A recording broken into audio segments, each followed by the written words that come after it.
I've got up here that we're going to look at 2 Samuel chapter 3, verses 1 to 5 and 6 through 11. And we actually looked at those last week, so I'm going to quickly read them and comment on them, and we're going to move on.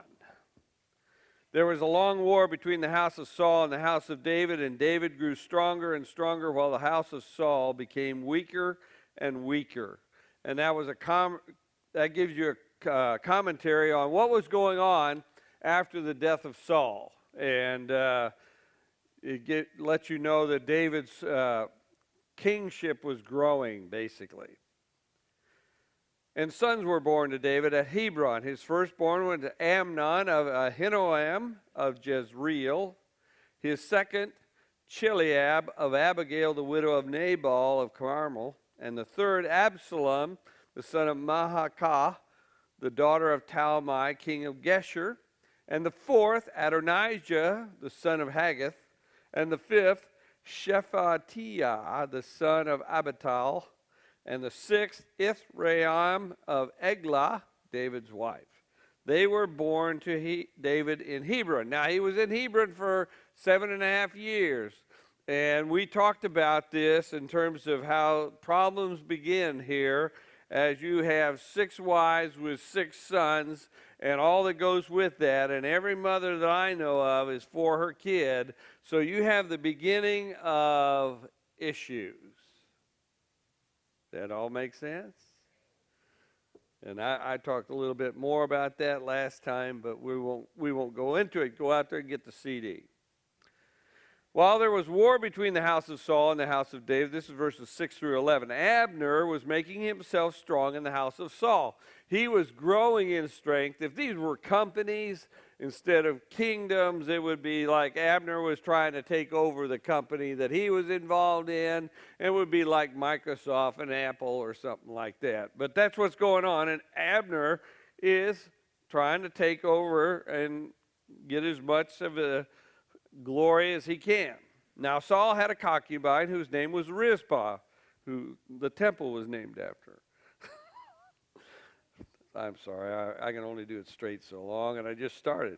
The daughter of Aiah and Ishbosheth said to Abner. Now Ishbosheth is Saul's son, who is acting as king of Israel. That's the tribe of Benjamin and the other tribes. And Abner is his right-hand man, you might say, in charge of all the armies. Ishbosheth said to Abner, "Why have you gone into my father's concubine?" Then Abner was very angry over the words of Ishbosheth and said, "Am I a dog's head of Judah?" Now, Judah is where David's from. That's the tribe of Judah.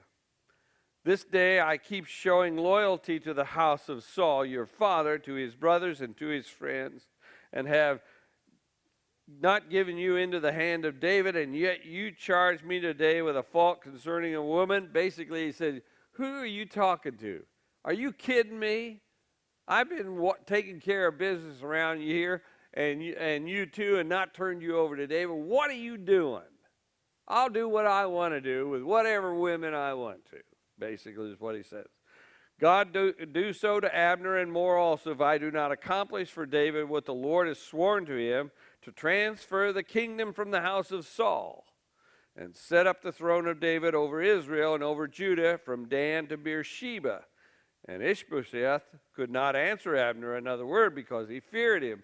And well, he should, because Abner has taken over running the country, even though Ishbosheth is supposedly the king of Israel.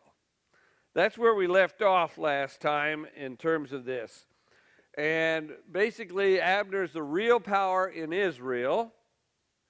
And David's guy is named Joab. And he's the head of the armies of Judah, you might say. And so just keep that in mind, because sometimes you got to learn who the players are.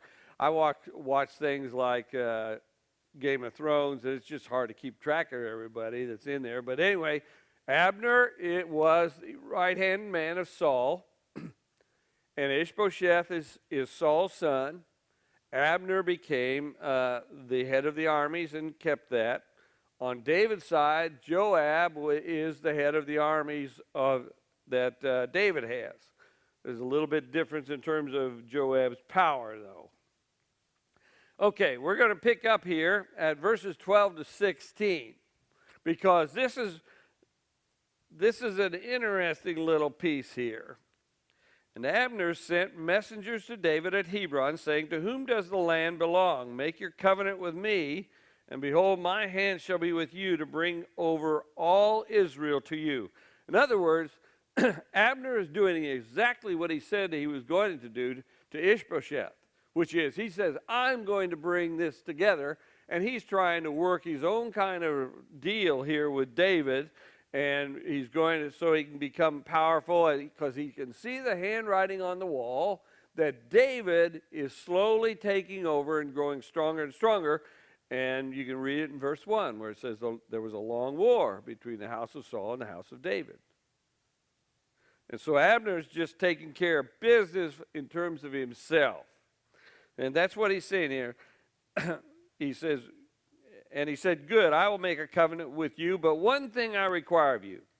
That is, you shall not see my face unless you first bring Michal, Saul's daughter, when you come to see my face." Now, those of you who were in the study last spring, when David was running for 12 years, after he killed Goliath and he was doing all I think I even wrote it down here. Let me see if I did.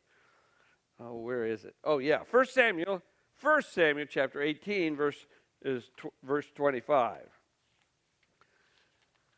And I want to read it to you. This has to do with Michal. Michal is the daughter of Saul. Now, everything's changed, but nothing's different. Everything's different, but nothing's changed. This kind of stuff goes on today in terms of how people deal with things. And say, 1 Samuel 18:25. Then Saul said, "Thus shall you say to David, the king desires no marriage present except 100 foreskins of the Philistines, that he may be avenged of the king's enemy." Now Saul thought to make David fall by the hand of the Philistines. Saul was already talking against David, but what he's saying here is, you can have Michal's hand in marriage if you bring me 100 foreskins of the Philistines. Now, that's kind of like taking scalps, but not quite. Just saying. Anyway, Saul gives Michal to David. Then, but he's already got it in his heart to go after David. So when Michal gets stripped from David too, and he gets run out of town, and he loses Michal. So what is going on here is that, okay, he's coming to power now, or more and more power. David has more and more power, and he says, I'll tell you what, I'll make a deal with you, Abner, if you bring me Saul's daughter, Michal. Okay? That's what's going on here. Then David sent message to Ishbosheth, Saul's son, saying, "Give me my wife Michal, whom I betrothed at the price of 100 foreskins of the Philistines." That's what I just read back in 1 Samuel 18:25. And Ishbosheth sent and took her from her husband, Paltiel, the son of Laish. But her husband went with her, weeping after her all the way to Bahurim. Then Abner said to him, "Go, return," and he returned. Now, I want to say something here. This is one of these things that there are all kinds of eddies and currents and webs of intrigue and winds that blow through families and things like that, and we have them in our lives. And in this particular case, my question was, well, who's the bad guy here? You know, David, who is now the power in Israel, he wants his wife back that was taken from him when he was chased out of Saul's house. But now he's the head of the government, you might say, and he says, I want my wife back. This is government intervention here. It really is. I mean, basically, he says, I want her back. And she's married to this other guy by the name of Paltiel at this point in time. And what's he going to do?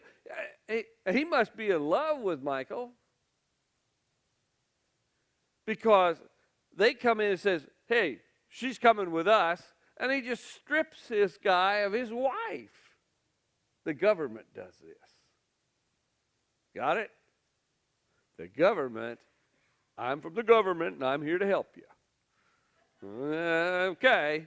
Don't think this stuff doesn't happen these days either. It does. You know, there's all kinds of government intervention in people's lives, and this is a very, very interesting one in which David wants his ex-wife back. Actually, it's not his ex-wife. It's his wife. And she was taken from him because he was run out of town. And he wants his wife back. Well, Paltiel, he's been married to her now for a few years, and suddenly he's going to get stripped of his wife because it's a government intervention. I think it's really interesting. And who's the bad guy? Is David the bad guy? You know? Is he or not? I mean, this is one of those places where you got a lot of gray area here because of what happened years before when Saul ran David out of town and he lost his relationship with Michal. And I got to thinking about this. I said, this is very, very close to real life. Sometimes you can't tell who's the bad guy in some of our situations and circumstances in this life.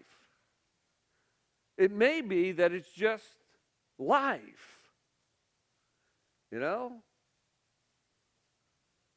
And I look at this particular thing, and poor Paltiel, I mean, you know, he's got his wife, and suddenly the government comes in and just strips him.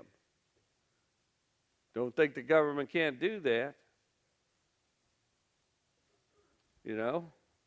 If you want to talk about kingdoms and kingdoms inside, did you see on the, it says that suddenly the EU wants to take $12 billion from Apple.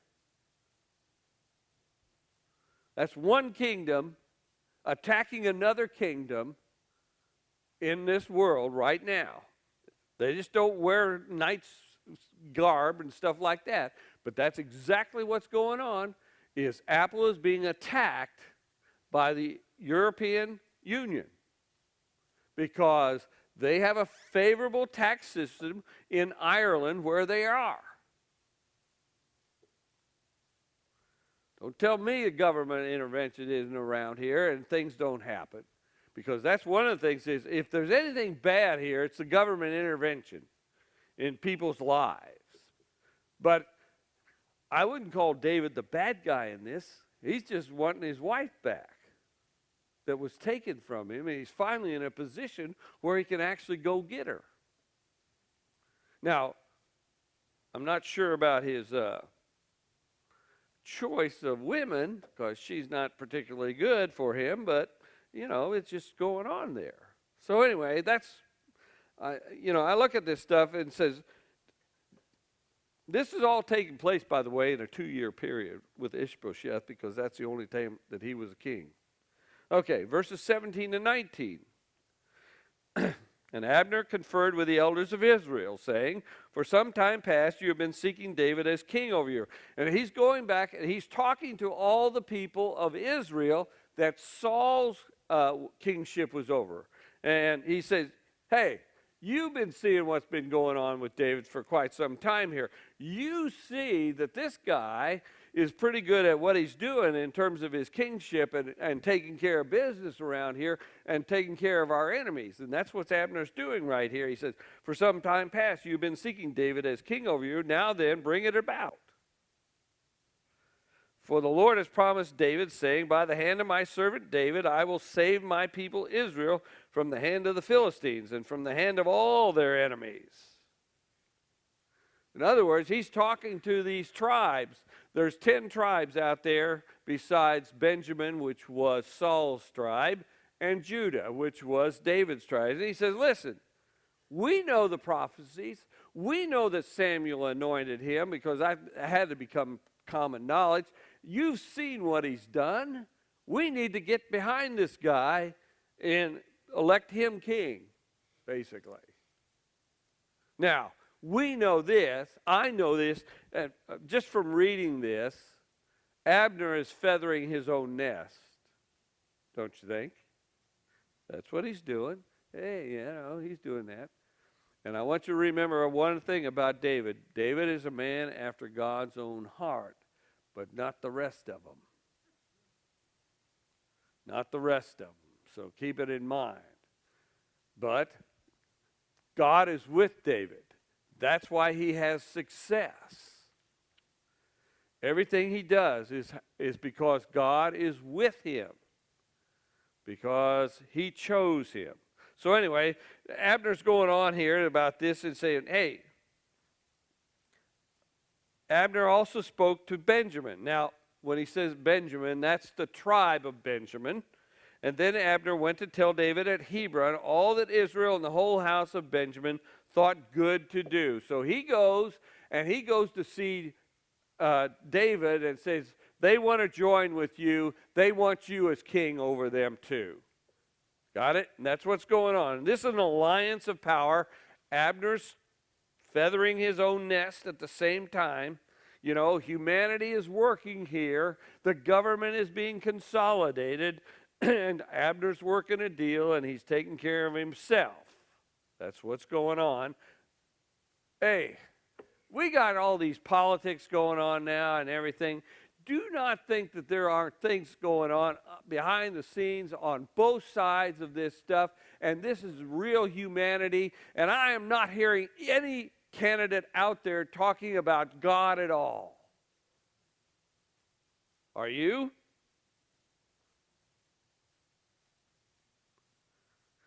Keep it in mind.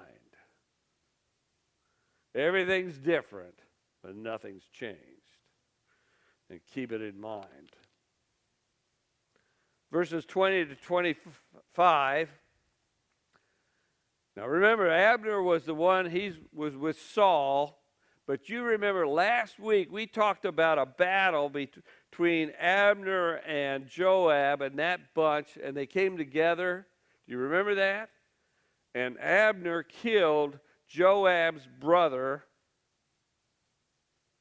And there's bad blood between the commander of David's armies and the commander of Saul's armies. Bad blood, folks, bad blood. Okay? Verses 20. When Abner came with 20 men to David at Hebron, David made a feast for Abner and the men who were with him. And Abner said to David, I will rise and go and will gather all Israel to my lord the king, that they may make a covenant with you, and that you may reign over all that your heart desires. So David sent Abner away, and he went in peace. And so what they're doing is they are solidifying this action in terms of government, alliance of power. Abner's in there. Well, where's Joab in all this? Verse 22, just then the servants of David arrived with Joab from a raid, bringing much spoil with them. We don't know who they raided, but probably Philistines. But Abner was not with David at Hebron, for he had sent him away, and he had gone in peace. In other words, David is dealing with Abner above board and saying, okay, we're going to make an alliance here. We're going to get this thing together, and that's where they are. Now, he knows, I am sure he knows about this thing with Joab and Abner that happened earlier, but he's kind of, I don't know. Sometimes I think David is a little naive. As I read his story, it's all, he doesn't seem to have any guile. And because of that, he doesn't see it in other people, I don't think, as much as if he knew what was going on. Because people can be mean and sneaky, but I don't see David being that way until Satan gets a hold of him later on. But he just seems to be an upright kind of guy. And I think that's why he's a man after God's own heart. Even when he had Saul in his hands and he could have killed him twice, he didn't. And when he cut off that robe, it broke his heart because he went against who he was as loyal to in terms of his kingship. So I just get this feeling that David is pretty just upright. He says, okay, we make the deal, we make the deal. And so he does that. But Abner was not with David at Hebron, for he had sent him away, and he'd gone in peace. When Joab and all the army that was with him came, it was told Joab, Abner, the son of Ner, came to the king, and he has let him go, and he has gone in peace. Then Joab went to the king and said, what have you done? Behold, Abner came to you. Why is it that you have sent him away so that he is gone? You know that Abner the son of Ner came to deceive you, and to know you're going out and you're coming in, and to know all that you are doing. In other words, he's saying, listen, you know about Abner. But Joab doesn't say he's out to get Abner. And to tell you the truth, Joab is probably right that Abner's just checking everything out, and he's sneaky as some of these other guys, and so he probably was trying to figure out what David's up to and just kind of get a feel for things and everything like that. And so Joab's probably right. He is being sneaky coming in here. He wants to know what you're doing. But Joab has an axe to grind too. And his axe to grind is the fact that he's got bad blood towards Abner, who killed his brother. And we looked at that last week. So you got to keep this in mind. There's all kinds of things going around David at this point in time. And he's the king. Now you are a king or a queen too. You have a kingdom. And depending on how big your kingdom is, or how spread out it is, or how little it is, you got people who have other kingdoms that brush up against yours all the time. I know this. We all have this. Companies come against companies, or they rub up against companies and they make alliances with one another. Families do that. People do that with one another. We become friends with one another. It says, I'm your friend, and so we back somebody up. Or this is all very much like our lives right here. The only difference is that you're looking at a nation doing this. But it's still around one guy by the name of David. He's a king. But you know, Joab's a king in his own right too. He's got his little part of that kingdom in there. So's Abner. He's got his part of that kingdom. Old Paltiel had his own kingdom with Michael, and the government came in and a kingdom ripped that kingdom apart. Joab, he says, wait a minute. What are you doing letting Abner in here for? And as I said, I think David's a little bit naive. I think he's without guile. You know, he's straight up. And I think that's one of the reasons why people came to him initially anyway, when he was on the run. He's straight up. He is loyal to a fault with Saul. And he's a man after God's own heart, so he doesn't deal in that kind of stuff, deception and things like that. Now, he does later, but that's when things go sour on him, inside of him. But at this point in time, I don't see it. Verses 26. When Joab came out from David's presence, he sent messengers after Abner, and they brought him back from the cistern of Sirah. But David did not know about it. In other words, Joab goes behind his back. He says, I'm going to get that Abner. And so he goes after him, but he doesn't tell David he's going to do this, because David would have said, no, you're not. And when Abner returned to Hebron, Joab took him aside into the midst of the gate to speak with him privately. And there he smote him in the belly so that he died for the blood of Asahel, his brother. In other words, as soon as he came back into town, he got him off to the side and just killed him. Didn't ask permission, didn't do anything. He says, I got bad blood with this guy, and I'm going to take him down. Abner wasn't smart enough to figure that out, because he thought he was all right because David said he was all right, and Joab's supposed to be his right-hand man. But Joab, at this point in time, is in rebellion. And he takes him down. Don't tell me this is modern day stuff. It is. The only difference between this time and our time is our technology. Verse 28, afterward, when David heard of it, he said, I and my kingdom are forever guiltless before the Lord for the blood of Abner the son of Ner. May it fall upon the head of Joab and upon all his father's house, and may the house of Joab never be without one who has a discharge, or who is leprous, or who holds a spindle, or who is slain by the sword, or who lacks bread. So Joab and Abishai, his brother, slew Abner because he had killed their brother Asahel in the battle at Gibeon. Verse 30 is just basically giving you the encapsulated version. This is why it took down. I want you to notice something here. David curses Joab. Now, I want to talk a little bit about blessings and curses.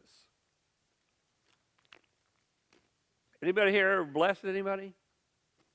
Huh? Anybody ever here curse anybody? By the way, you can't just do it in your mind. You have to say it. But here you have a full-blown curse taking place. And this curse is coming out of the lips of a man who is after God's own heart, who God favors. It's a curse. And it is a righteous curse. Now, the thing about blessing, have you ever blessed it? I mean, like maybe your son or a daughter says, son, you really did a good job at that. That's really good. That's a blessing in its own way. A curse is, hey, I knew you'd never do that right because you're not any good anyway. That's a curse. I've heard parents do that to their children. I've heard parents bless their children. I know this, that I'm in a position of authority, and I work with a lot of you people, and every so often I say, that was really good. And when you do that, people, and you should bless people, and you have to do it verbally. You can bless them in your mind, and the Lord bless you. Did you get that one? No, I didn't either. But you bless people, and I comment on people in terms of that. I try not to curse them, but I'm sure I have. You catch me in a bad mood or in a bad day, who knows what creep out of my mouth, a curse. But here you have, this is a righteous curse here that he's doing here. And he spoke it out. And I want you to hear what he's talking about here when he says this. May it fall upon the head of Joab and upon his father's house. House never be without one who has a discharge. You remember the woman who had bled for 12 years and that touched the Jesus robe? I think that's what they're talking about here. You have a woman in your household who is sick, and it's female sickness that is taking place here. Or who is leprous. Leprosy was big back then, but it could be just a sickness of any kind that is constantly wearing on them. Or who holds a spindle. I think this one is probably about, may you have an old maid in your house. Someone who has never been married, never had children, never been loved. May this come out of your house, Joab. May this happen to you because of what you have done this day. Or who is slain by the sword. That is, part of your family is going to die violently. Or who lacks bread. And some of your household can be poor in terms of this. Now, by the way, if you look at Joab's story, these things begin to happen. So can you curse people? Yes, you can. Can you bless people? Yes, you can. In this particular instance, though, this was a righteous curse. This was intentional in nature. And do you think God listens to that? I guarantee you he does, especially a person like David, because David is the man after God's own heart, and he has dominion. Any father or mother, you have dominion over your children. From there all the way up, actually. I can still bless or curse my kids, even though they're all grown. I can bless or curse people in this congregation or out on the street or anyway. I can do that. And if I'm righteous in nature, if my heart is right, I can throw a good fashioned Old Testament curse on somebody. And let me tell you something. I've done it, and I've seen the result of it. And I'll tell you what, a healthy respect for who you're dealing with is always important. It says the beginning of wisdom, the beginning of knowledge is a fear of the Lord. And a healthy respect for who you're dealing with, because God is actually with people, and he is for people. And that's why I said, I'm not going to go against people that I can see that are working for God, because if he's for them and I get in their way, don't do it, Lord. This is a good old-fashioned curse in the Old Testament. One thing I learned, Christians, is I know we're supposed to be loving and kind and all those things and things. But you know what? Righteous anger is okay. Do you also know that evil is not okay? And we don't always have to turn the other cheek because we're protecting somebody else. And sometimes people are evil. And you ought to stand against it. It may have, in terms of turning the other cheek, we are supposed to turn the other cheek for ourselves. That is one thing, I've done that with people who come against me at times, but there's another thing is, if I see somebody going after somebody else, and I know that they've got evil in their heart, I am going to pray against them. But I also know this, I'm not the judge. All I'm doing is say, Lord, you know their hearts. You know my heart. You know what's going on here. So I ask you to deal with it according to your will. Anyway, David here is in dominion. He is the king, and his number one guy goes out and does this behind his back and goes against David, and David curses him.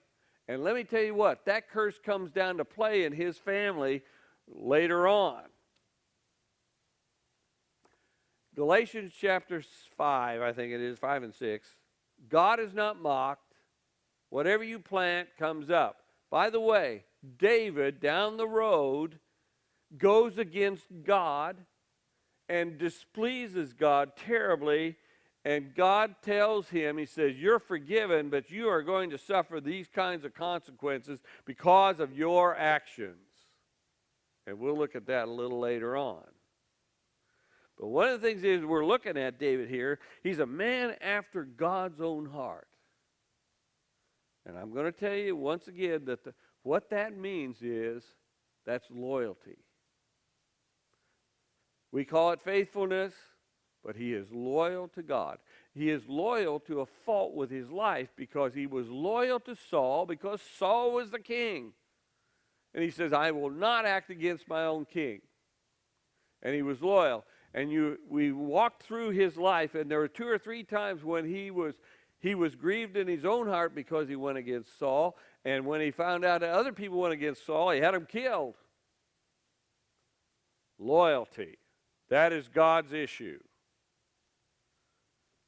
Whether or not you are loyal to God. That's the issue. And David is constantly grieved in his life by traitorous actions.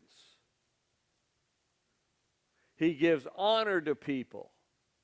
And his word to Abner was good. But Joab went against that. Now I'm going to tell you another thing is, and this is the truth.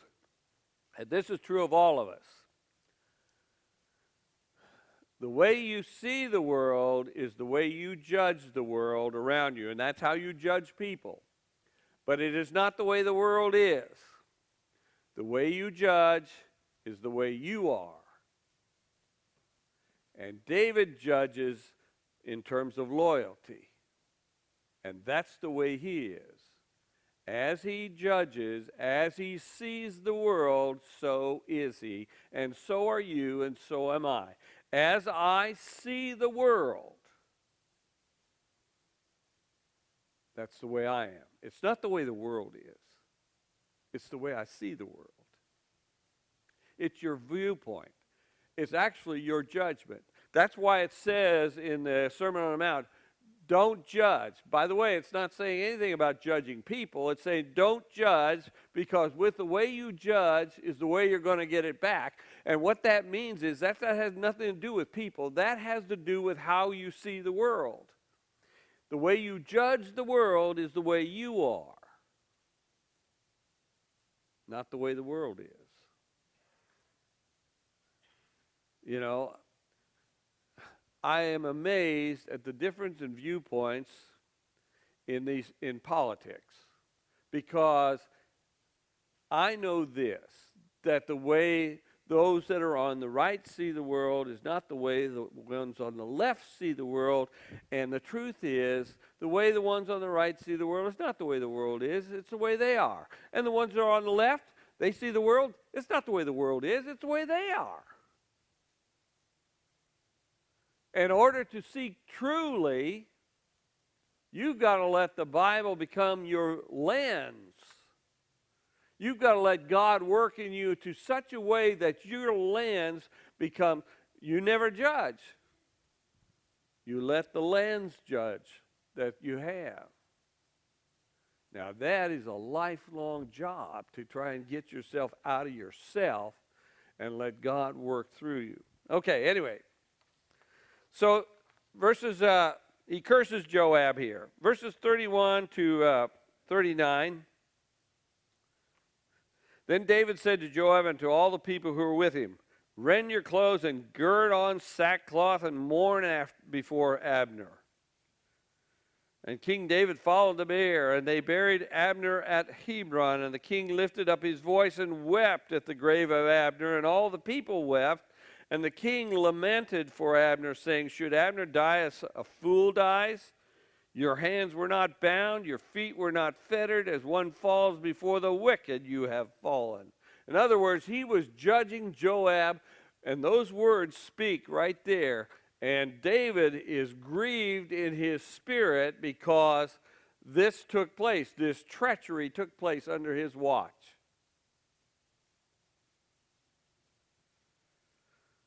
And he did that in front of all the people.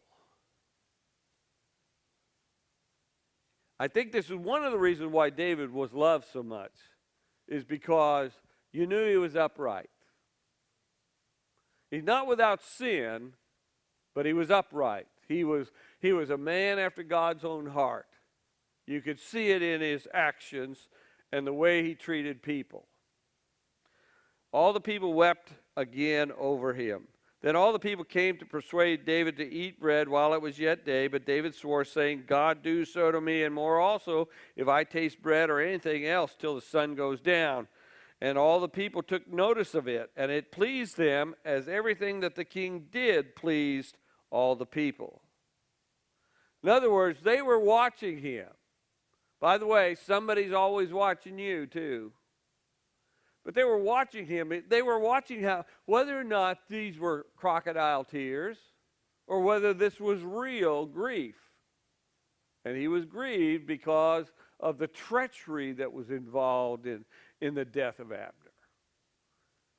He's not saying anything about the character of Abner at this point in time. He's just talking about the treachery. And it grieved him so bad that he said, I'm not eating today, and this is a day of mourning for this person. So all the people in all Israel understood that day that it had not been the king's will to slay Abner, the son of Ner. I think this stuff gets around to people, you know. And the king said to his servants, do you not know that a prince and a great man has fallen this day in Israel? And we know a little bit about Abner. He was conniving and everything else. We know that because we've read some of the story in this. But that stuff happens behind the scenes, and it doesn't happen out in front of people. And Abner was the warrior general for Saul and fought against the Philistines, the enemies of the country. So a general has fallen in the midst of this. Verse 39, and this day weak, though anointed king. These men, the sons of Zeruiah, are too hard for me. The Lord requite the evildoer according to his wickedness. In other words, he's basically saying, I'm disassociating from Joab and his work here. Chapter 4, how am I doing? Okay. Chapter 4, verses 1 to 12, that's the whole chapter. When Ishbosheth, Saul's son, heard that Abner had died at Hebron, his courage failed, and all Israel was dismayed. That's all of Saul's kingdom. Because Abner was the covering. He was the guardian of Israel. And Ishbosheth was, he shouldn't have been king. Now Saul's son had two men who were captains of raiding bands. The name of one was Baanah, and the name of the other Rechab, sons of Rimnon, a man of Benjamin from Beeroth. For Beeroth also is reckoned to Benjamin. That's part of the Benjamin tribe. Beerothites fled to Gittaim and have been sojourners there to this day. Jonathan, the son of Saul, had a son who was crippled at his feet. Now you remember that Jonathan and David were good. They were friends in the greatest sense of that word, friends. Jonathan, the son of Saul, had a son who was crippled in his feet. He was 5 years old when the news about Saul and Jonathan came from Jezreel, and his nurse took him up and fled, and as she fled in her haste, he fell and became lame, and his name was Mephibosheth. Now remember this guy. Mephibosheth ends up at the table of David down the road. But because of the politics and the warring between clans and everything else, they grabbed up Jonathan's son and took him, and he was hurt because of an accident when he was carried off and they were running for their lives. So he's a cripple. Now the sons of Rimmon, the Beerothite, Rechab, and Baanah set out, and about the heat of the day they came to the house of Ishbosheth, as he was taking his noonday rest. And behold, the doorkeeper of the house had been cleaning wheat, but she grew drowsy and slept. So Rechab and Baanah, his brothers, slipped in.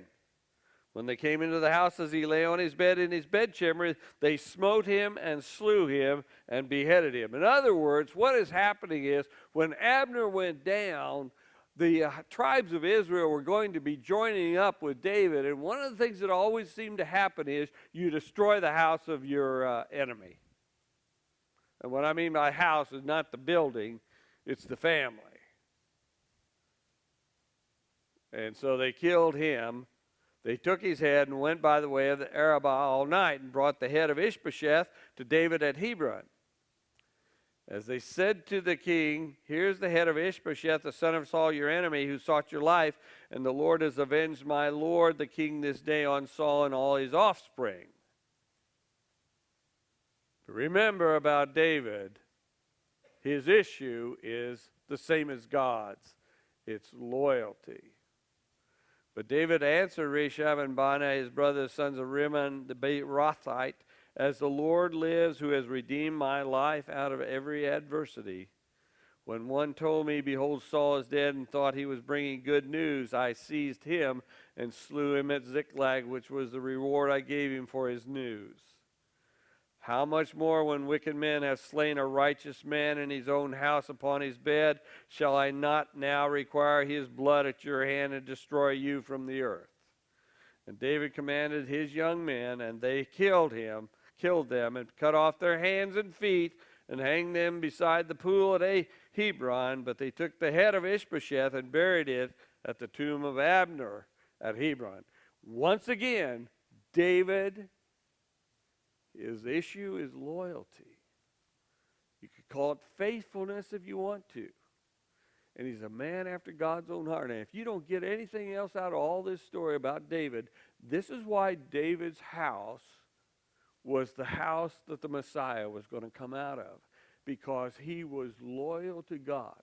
Now, the principle here is, I don't know about your heart.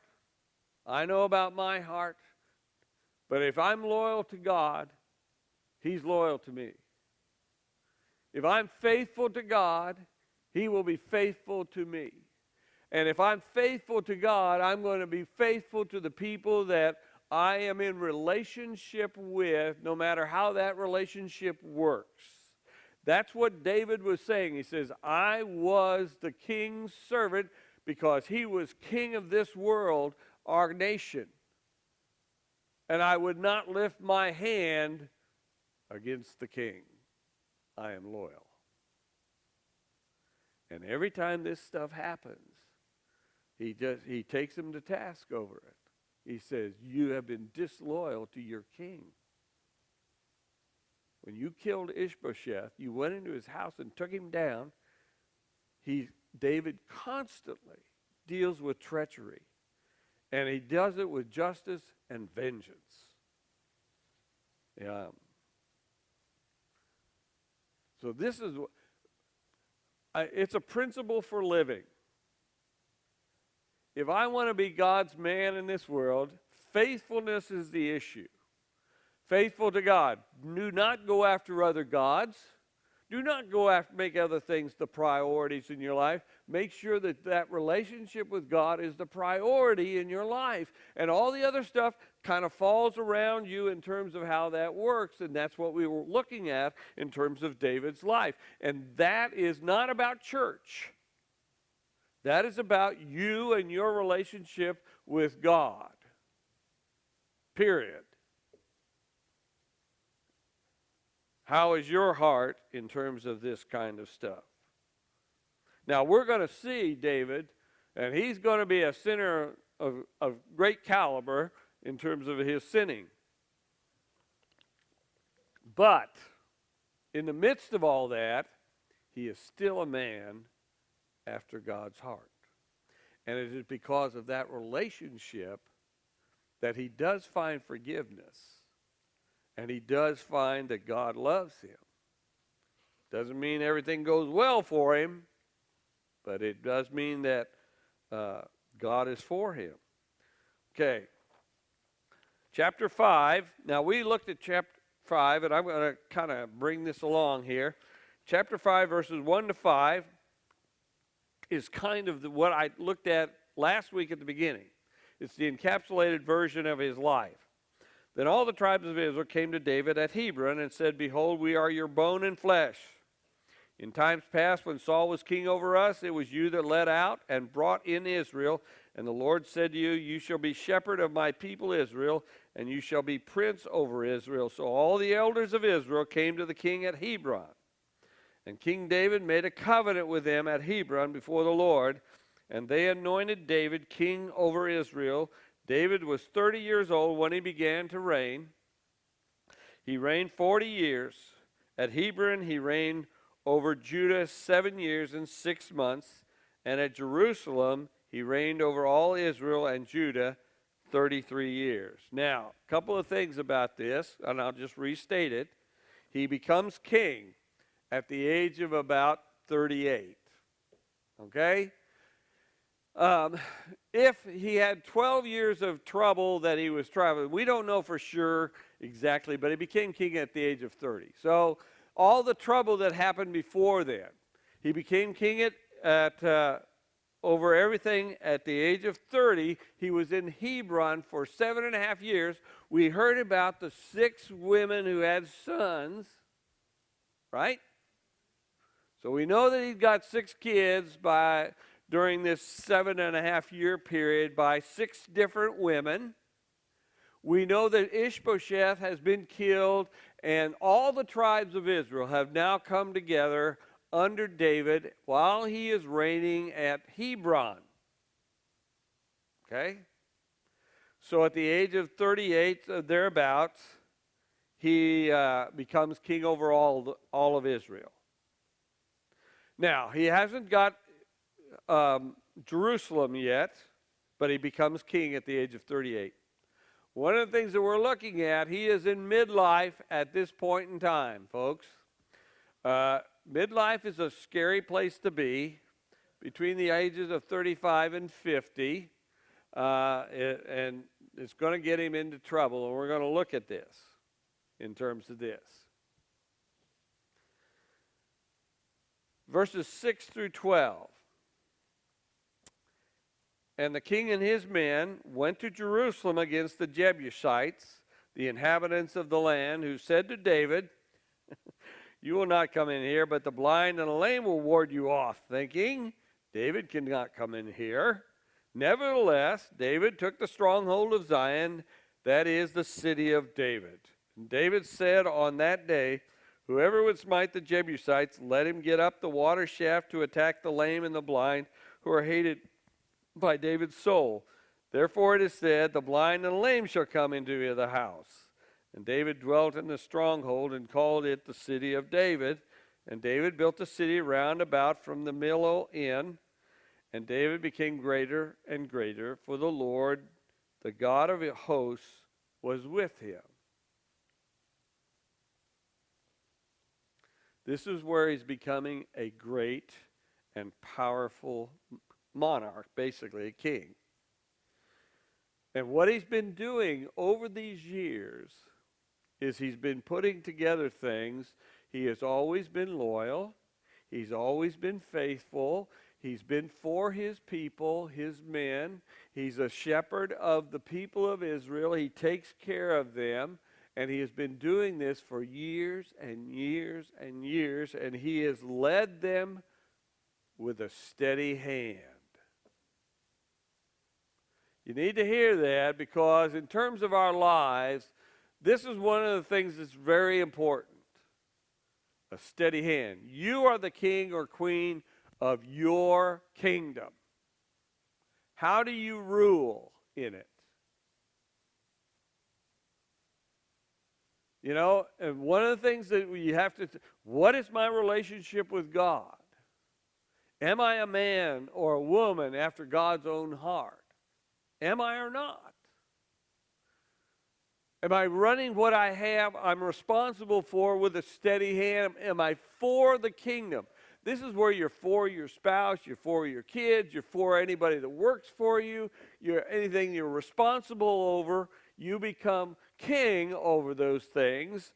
And when you become king, what happens when you become successful? This is important to know too. David is now living in success. He has defeated the enemies that he's had in terms of his life. He has remained loyal to the king, you might say, and then he has let God work in his life. in terms of these things, and now he's got to that place where he's got a lot of clout, you might say. He's a king, a great and powerful king. We know this, I know this about David. Without it saying anything of it, he is a man who has a strong spirit. He's a man who has a lot of passion in terms of his life.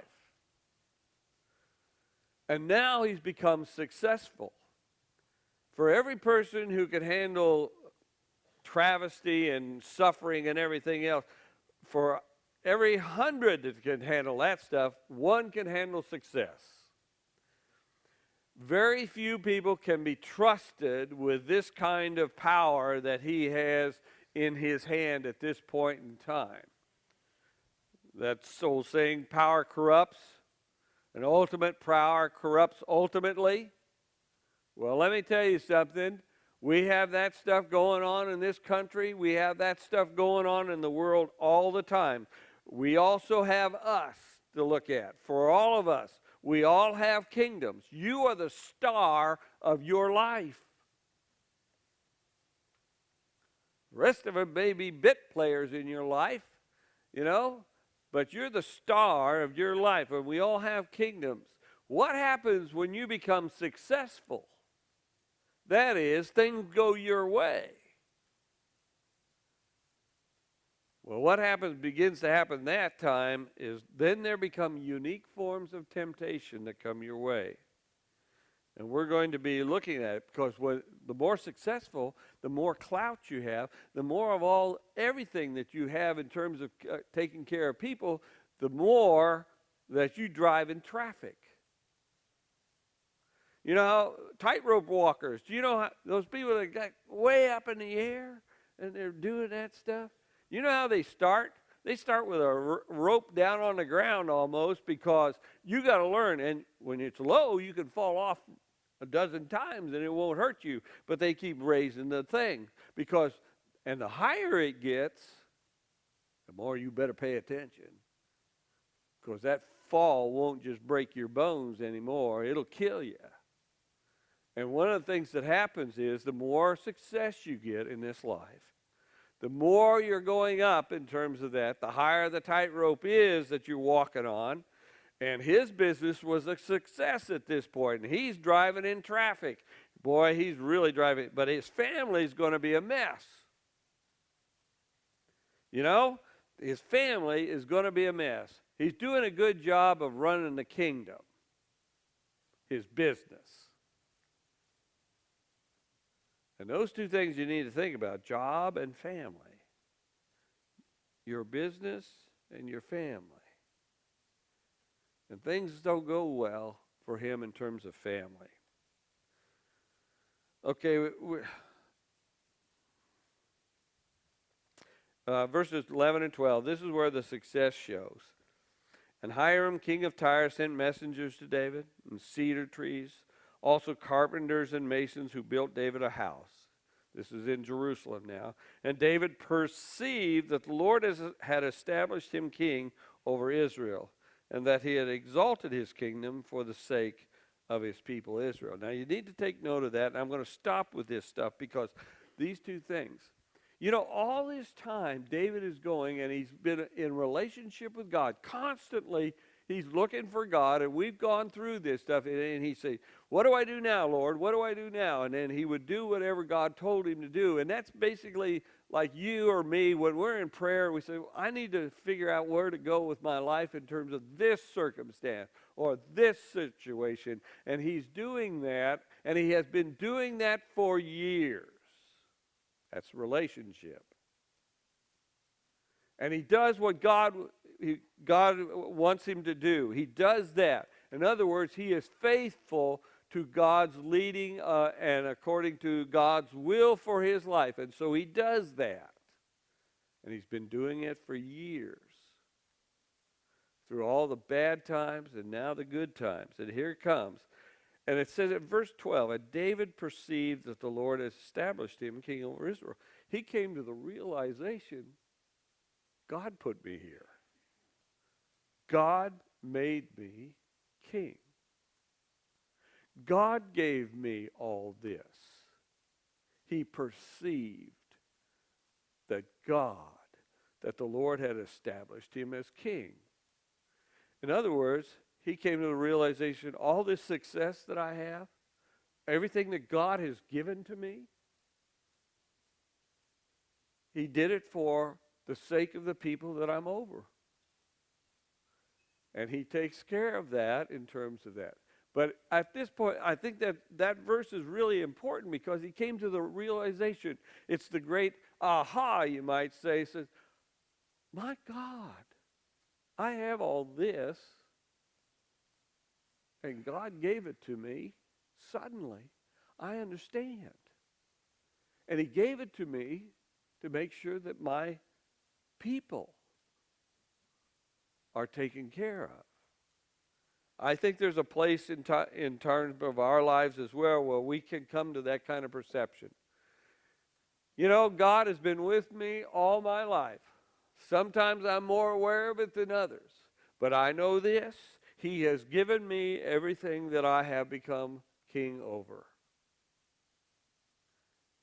And when he came to that realization, he knew it. He was exalted for the sake of God's people. I'm going to leave you with that because, in a certain sense, we're all kings and queens. And where do you find yourself today? Let's pray.